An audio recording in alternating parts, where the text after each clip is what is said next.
De um tempo pra cá, esse movimento, vamos dizer assim, né, de querer acumular mais do que precisa, ter mais do que precisa.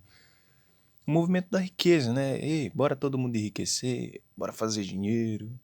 De um tempo pra cá, esse movimento tem ganhado uma proporção, uma proporção difícil de definir. Então, sei lá, eu resolvi registrar aqui esses pontos, né? E talvez isso aqui sirva de, de ajuda ou de guia para alguns. Porque assim, o meu incômodo quanto a isso é que está sendo vendida a ideia de que é possível enriquecer sem necessariamente ter que sujar as mãos, né?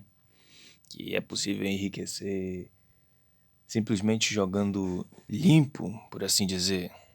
Não estou dizendo que seja certo ou errado, mas sobre esses termos, né? Jogando limpo. E, cara, a meu ver, não tem.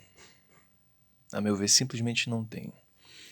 Porque, digamos que essencialmente nesse nosso sistema que a gente vive, as pessoas não foram feitas para ter mais do que realmente precisam, né?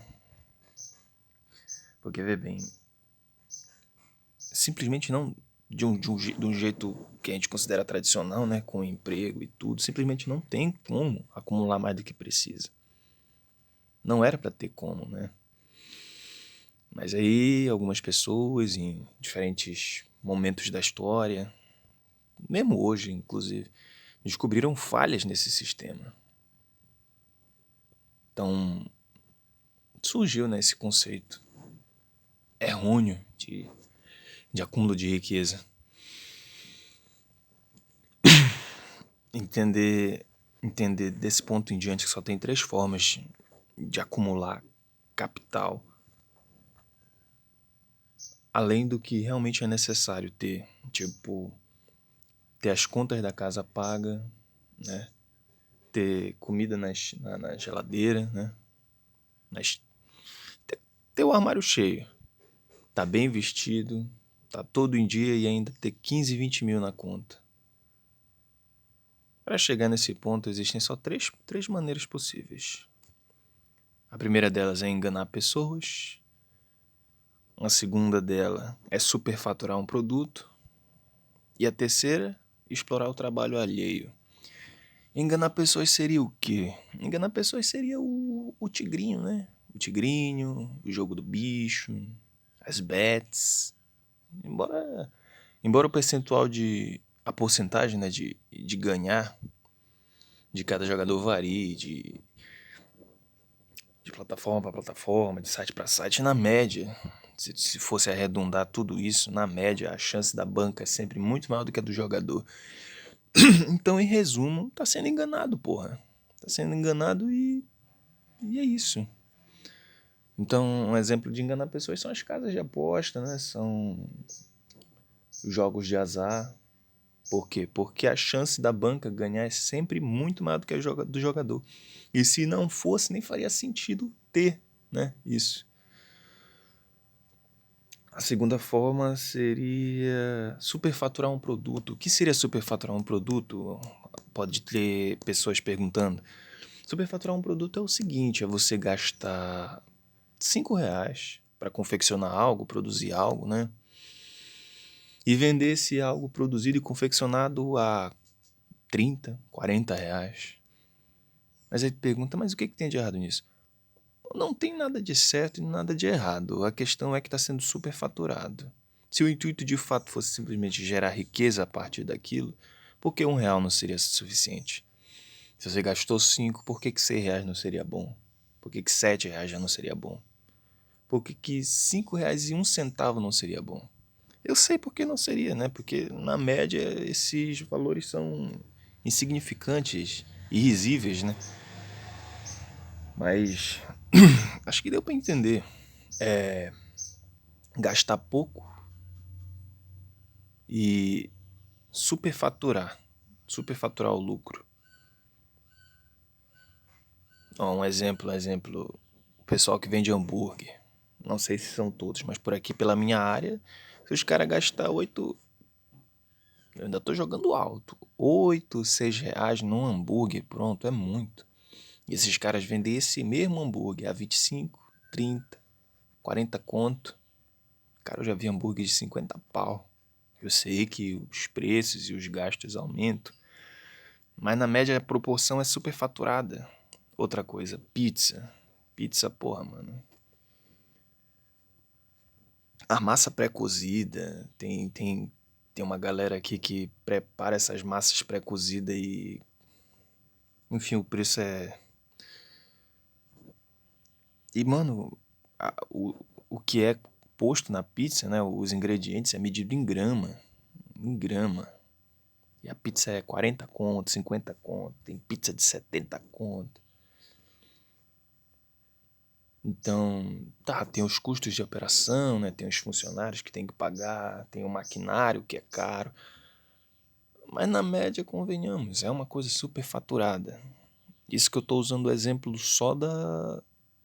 da alimentação, né?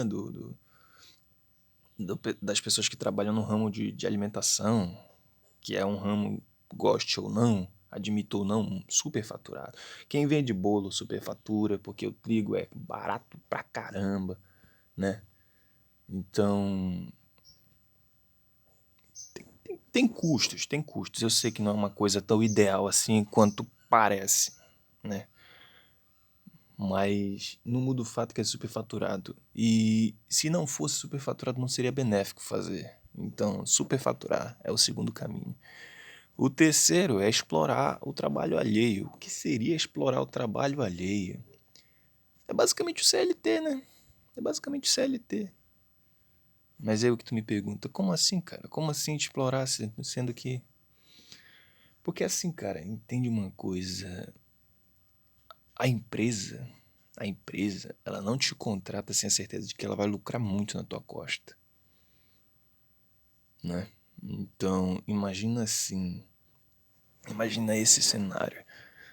Tu produz 10 mil pra empresa por mês, a depender do que tu faça, né? Ou como faça. Bora jogar 10 mil. E ela te paga 1.500, pô. O lucro dela é a diferença entre o que tu produziu e o que ela gastou pra te manter. Ou seja, tu trabalha produzindo 7, 8, 10 mil e recebe 1.500. Ou seja, o teu trabalho está sendo explorado. Não, mas aí tu já tinha, né, a consciência de que tu ia receber esse valor do começo ao fim e concordou com isso, mas tu não sabia, a maioria das pessoas pelo menos não sabia ou sabe, que na média elas produzem muito mais do que elas recebem.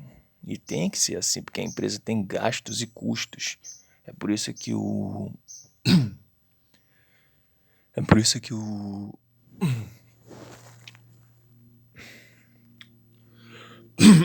É por isso que o... Ai, caramba.